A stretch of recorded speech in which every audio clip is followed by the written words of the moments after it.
எல்லாருக்கும் வணக்கம். இந்திய அரசியல் சாசனம் நம்ம தமிழ்நாட்டில் இருக்கிற எல்லாருக்குமே கொடுத்துருக்கிற உரிமையில் ரொம்ப ரொம்ப முக்கியமானது ஓட்டிங் ரைட், வாக்குரிமை. ஒரு மனுஷன் உயிரோடு இருக்கான்றதுக்கு அடையாளமாக இருக்கிறதுல அவனோட ஓட்டுரிமை ரொம்ப முக்கியம்.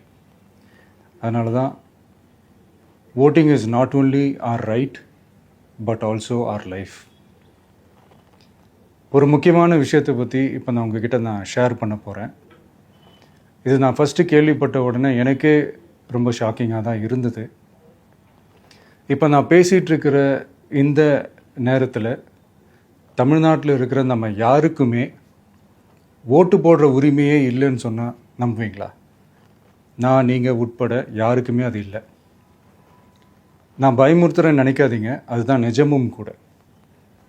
கொஞ்சம் ஏமாந்தால் நம்மளை மாதிரியே இன்னும் லட்சக்கணக்கான பேருக்கும் இதே நிலைமை தான். ஓட்டு போடுற அந்த உரிமையே இல்லாத மாதிரி ஒரு நிலைமை வந்தாலும் வரலாம். இதுக்கு மெயின் ரீசன் அந்த எஸ்ஐஆர், ஸ்பெஷல் இன்டென்சிவ் ரிவிஷன், சிறப்பு தீவிர திருத்தம். இப்போது இந்த எஸ்ஐஆர் நம்ம தமிழ்நாட்டில் எப்படி ஒர்க் ஆக போகுது? கடந்த ஜனவரி மாதம் எடுத்த அந்த கணக்கெடுப்பில் 6,36,00,000 வாக்காளர்கள் நம்ம தமிழ்நாட்டில் இருக்கிறாங்க. ஆனால் அவங்க யாருக்குமே இந்த ஓட்டு போடுற உரிமையே இல்லை. அந்த பிஎல்ஓன்னு சொல்லுவாங்க, பூத் லெவல் ஆஃபீஸர்ஸ், வாக்குச்சாவடி நிலை அலுவலர். அவங்க தான் வீடு வீடாக போய் அந்த ஃபார்மை கொடுப்பாங்க. அதை நம்ம ஃபில்அப் பண்ணி கொடுக்கணும். அதை தேர்தல் ஆணையம் அதை எடுத்துகிட்டு போய் அதை ஸ்க்ரூட்டினைஸ் பண்ணி அது எல்லாமே கரெக்டாக இருக்கான்னு செக் பண்ணி பார்த்ததுக்கப்புறம் அந்த வாக்காளர் பட்டியலை வெளியிடுவாங்க. அந்த வாக்காளர் பட்டியலில் நம்ம பேர் இருக்கணும், அப்போ தான் நம்மளால் ஓட்டு போட முடியும். அந்த புது பட்டியல் வர்ற வரைக்கும் நம்ம வாக்காளர்களான்றது அது உறுதியே செய்ய முடியாது. இன்கேஸ் அந்த புது பட்டியலில் நம்ம பேர் இல்லைன்னா அது ஒரு தனி ப்ராசஸ், அது ஒரு தனி ஃபார்ம், அது ஒரு தனி கிளைம்ன்ற மாதிரி அது ஒரு வேறு வேலை. ஸோ இந்த மாதிரி நிறையா சிரமங்கள் குழப்பங்கள் இருக்கிறதுனால மக்களுக்கு இது மேலே ஒரு கன்ஃபியூஷன் ஒன்று இருக்குது. இது என்ன வெரிஃபிகேஷனா இல்லை ஒரு மறைமுக ரீரெஜிஸ்ட்ரேஷனா இல்லை இது ஒரு நியூ ரெஜிஸ்ட்ரேஷன் மாதிரியே தானா அப்படின்ற மாதிரி நிறைய கன்ஃபியூஷன் இருக்குது. அவங்க செய்ய வேண்டியதெல்லாம் ஒன்று தான். இந்த மாதிரி வீடு வீடாக போய் அந்த என்யூமரேஷன் ஃபார்ம் நம்ம ஃபில்அப் பண்ணி கொடுக்கும்போது அதுக்கான அக்னாலேஜ்மெண்ட்டை அந்த பிஎல்ஓ அந்த ஆஃபீஸர்கிட்ட இருந்து நீங்கள் வாங்கிக்கணும். அது ரொம்ப ரொம்ப முக்கியம். இது நான் சொல்கிறது வாக்காளர் பட்டியலில் ஆல்ரெடி உங்கள் பேர் இருக்கிறவங்களுக்கு நான் சொல்கிறேன். இப்போ புது வாக்காளர்கள், ஃபஸ்ட் டைம் ஓட்டர்ஸ், அவங்களுக்கு ஃபார்ம் 6ன்னு ஒன்று இருக்குது. அதை நீங்கள் ஃபில்அப் பண்ணி நீங்கள் உங்கள் ஏரியாவில் இருக்கிற சம்மந்தப்பட்ட அந்த உங்கள் அலுவலகத்தில் நீங்கள் டைரெக்டாகவும் சப்மிட் பண்ணலாம், இல்லை நீங்கள் ஆன்லைன்லேயும் சப்மிட் பண்ணலாம். அப்படி ஆன்லைனில் நீங்கள் சப்மிட் பண்ணிங்கன்னா அதுக்கான ஸ்க்ரீன்ஷாட்டை எடுத்து வச்சுக்கோங்க. ஃபோனில் மெசேஜ் வரும், அதை சேவ் பண்ணி வச்சுக்கோங்க. அப்ராடில் இருக்கிறவங்க கூட அந்த எஸ்ஐஆர் ஃபார்மை டவுன்லோட் பண்ணி நீங்கள் அதை ஃபில்அப் பண்ணி சப்மிட் பண்ணலாம். அதுக்கான அக்னாலேஜ்மெண்ட்டை வாங்கி வச்சுக்கோங்க. ரொம்ப முக்கியமாக உங்களோட பிஎல்ஓ அந்த ஆஃபீஸர் யாருன்னு தெரிஞ்சு வச்சுக்கோங்க. இந்த தேர்தல் ஆணையம் அந்த வெப்சைட்டில் போனீங்கன்னா அந்த பர்டிகுலர் பிஎல்ஓ ஆஃபீஸரோட ஃபோன் நம்பர் கூட நீங்கள் எடுத்து வச்சுக்கலாம். இன்கேஸ் உங்களை யாரையும் ரீச் பண்ணலை இல்லை உங்களுக்கு அந்த ஃபார்ம் கிடைக்கல அப்படின்னா நீங்கள் அவரை காண்டாக்ட் பண்ணி அந்த ஃபார்மை வாங்கி நீங்கள் ஃபில்அப் பண்ணி நீங்கள் சப்மிட் பண்ணலாம். ரொம்ப முக்கியமாக அதுக்கான அக்னாலேஜ்மெண்ட்டை வாங்கி வச்சுக்கோங்க. இது எல்லாமே சரியாக செஞ்சாலும் இந்த எஸ்ஐஆர் மேலே சில டவுட்ஸ் இருக்குது. அது என்னென்னா, இந்த 6,36,00,000 வாக்காளர்களுக்கு ஒருத்தர் விடாமல் இந்த ஒரே மாதத்துக்குள்ளே எப்படி எல்லாருக்குமே அந்த ஃபார்ம் போய் ரீச் ஆகும்? ஒன்று. ரெண்டாவது, நீங்கள் வரும்போது வீட்டை பூட்டிட்டு வேலைக்கு போயிட்டு என்ன பண்ணுறது? இப்போ நீங்கள் வருவீங்கன்றதுக்காக வேலையெல்லாம் விட்டுட்டு வீட்டுக்குள்ளேயே உட்காந்துட்ருக்கணுமா?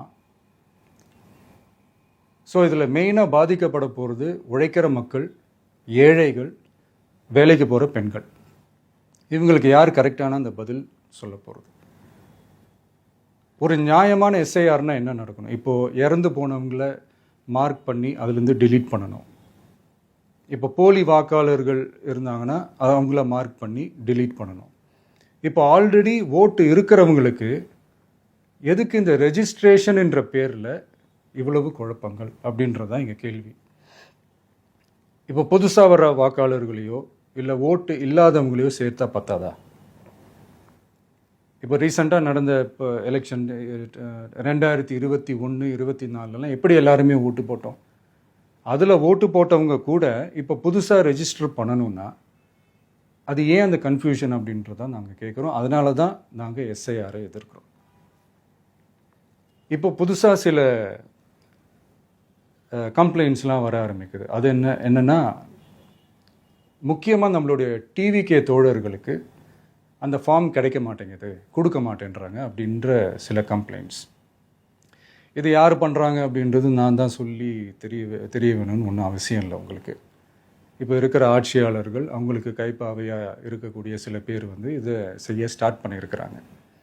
அதனால் மைடியர் வர்ச்சுவல் வாரியர்ஸ், இதை வந்து சாதாரணமாக எடுத்துக்காதீங்க. இது எல்லாருக்குமே அந்த ஃபார்ம் போய் ரீச் ஆகணும். இதில் ரொம்ப உறுதியாக இருங்க. அதையும் மீறி உங்களுக்கு அந்த ஃபார்ம் கிடைக்கலன்னா இருக்கவே இருக்கும் ஆன்லைன். தேர்தல் ஆணையம் அந்த வெப்சைட்டில் போய் அந்த ஃபார்மை டவுன்லோட் பண்ணி நீங்கள் ஃபில்அப் பண்ணி சப்மிட் பண்ணலாம். உங்கள் வீட்டில் இருக்கிறவங்களுக்கு நீங்கள் செஞ்சு கொடுங்க, பக்கத்து வீட்டில் இருக்கிறவங்களுக்கு செஞ்சு கொடுங்க, தெரிஞ்சவங்களுக்கு, தெரியாதவங்களுக்கு, பழகினவங்களுக்கு, பழகாதவங்களுக்கு எல்லாருக்குமே நீங்கள் தயவு செஞ்சு கொடுங்க. அண்ட் ரொம்ப முக்கியமாக நம்ம ஜென்சி கிட்ஸ், நம்ம ஃபஸ்ட் டைம் ஓட்டர்ஸ், நம்ம புது வாக்காளர்கள், நம்ம நண்பா நண்பிகள், அவங்க ரொம்ப கேர்ஃபுல்லாக இருக்கணும். நான் ஆல்ரெடி சொன்ன மாதிரி உங்களுக்கான ஃபார்ம், அந்த ஃபார்ம் நம்பர் 6, அதை கரெக்டான டீட்டெயில்ஸோட கரெக்டான உங்கள் டாக்குமெண்ட்ஸை வச்சு அதை சப்மிட் பண்ணுங்கள். ஏன்னா வரப்போகிற தேர்தலில் நீங்கள் தான், அந்த ஜென்சி வாக்காளர்கள் தான் மிக முக்கியமான ஒரு ஃபோர்ஸ் அப்படின்றது எல்லாருக்குமே தெரிஞ்ச ஒரு விஷயம். அதனால் உங்களை டிஸ்டர்ப் பண்ணுறதுக்கு, உங்கள் பேரை அதில் இன்க்ளூட் பண்ணாமல் செய்கிறதுக்கு என்னென்ன வேலைகள் செய்யணுமோ, என்னென்ன தில்லுமுள்ளு வேலைகள் செய்யணுமோ எல்லாமே அவங்க செய்வாங்க. இது நமக்கு எல்லா திசையிலையும் எல்லா பிரச்சனைகள் கொடுத்துட்டு தானே இருக்கிறாங்க. அது டிஃபால்ட்டாக நடந்துட்டு தான் இருக்கும், அது ஒன்றும் பண்ண முடியாது. ஸோ அந்த மாதிரி ஓட்டு போடுற விஷயத்துலேயும் அவங்க என்ன உத்தரமராக மாறவா போகிறாங்க? இப்போ நான் சில மீட்டிங்ஸ்லலாம் ரிப்பீட்டடாக ஒரு விஷயம் நான் சொல்கிறேன்ல, 2 பேருக்கு நடுவில் தான் போட்டி அப்படின்ட்டு. அது மேடைக்கு மேடை அவங்க அதை ப்ரூவ் பண்ணிகிட்டு இருக்கிறாங்க. அதனால் தோழர்களே, வரப்போகிற தேர்தலில் நம்ம யாருன்னு காட்டணும், நம்ம பலம் என்னன்னு காட்டணும். அதுக்காக அந்த பலமான, அந்த பவர்ஃபுல்லான ஆயுதத்தை நம்ம கையில் எடுக்கணும். அந்த ஆயுதம் வேறு எதுவுமே இல்லை, ஓட்டு, வாக்கு, ஜனநாயகம். அது இருந்தால் தான் நம்ம அந்த வெற்றியை நோக்கியே நம்மளால் பயணிக்க முடியும். தமிழ்நாடே அந்த வாக்குச்சாவடி முன்னாடி திரண்டு நிற்கணும். அதை பார்த்துட்டு தமிழ்நாடே தமிழக வெற்றி கழகமா இல்லை தமிழக வெற்றி கழகம் தான் தமிழ்நாடா அப்படின்ற மாதிரி இருக்கணும். வீடுன்னு ஒன்று இருந்தால் தான் ஓடு மாற்ற முடியும்னு அறிஞர் அண்ணா அவர்கள் சொல்லியிருக்கிறாங்க. அந்த மாதிரி ஓட்டுன்னு ஒன்று இருந்தால் தான் இந்த நாட்டையே காப்பாற்ற முடியும். அப்புறம் இன்னொரு முக்கியமான விஷயம், அந்த எனிமரேஷன் ஃபார்ம் நீங்கள் ஆன்லைனில் நீங்கள் ஃபில்அப் பண்ணும்போது அதில் ஒரு சில ப்ராப்ளம்ஸ் வர்றதுக்கு வாய்ப்பு இருக்குது. அது உங்களுடைய ஓட்டர் ஐடியில் இருக்கிற உங்கள் பேரும் ஆதார் கார்டில் இருக்கிற பேரும் அந்த ஸ்பெல்லிங், இனிஷியல்ஸ் எல்லாமே ஒரே மாதிரி இருந்தால் தான் அது அக்செப்ட் ஆகும், இல்லைன்னா அக்செப்ட் ஆகாது. அது கொஞ்சம் கேர்ஃபுல்லாக பண்ணுங்கள். அது கொஞ்சம் யூசர் ஃப்ரெண்ட்லியாக இருக்கலாமேன்னு கேட்டதுக்கு அதெல்லாம் முடியாது, அதுக்கெல்லாம் வாய்ப்பு இல்லை, அதுக்கெல்லாம் ஆளுங்க இல்லை, பண்ண முடியாதுன்னு ரிப்ளை பண்ணிட்டாங்க. ஸோ அதனால் மைடியர் டிவிகே தோழர்களே, மைடியர் ஜென்சி படை பலமே, உஷாராக இருங்க, கான்ஃபிடெண்ட்டாக இருங்க, நல்லதே நடக்கும், வெற்றி நிச்சயம். மீண்டும் சந்திக்கும் வரை நன்றி, வணக்கம்.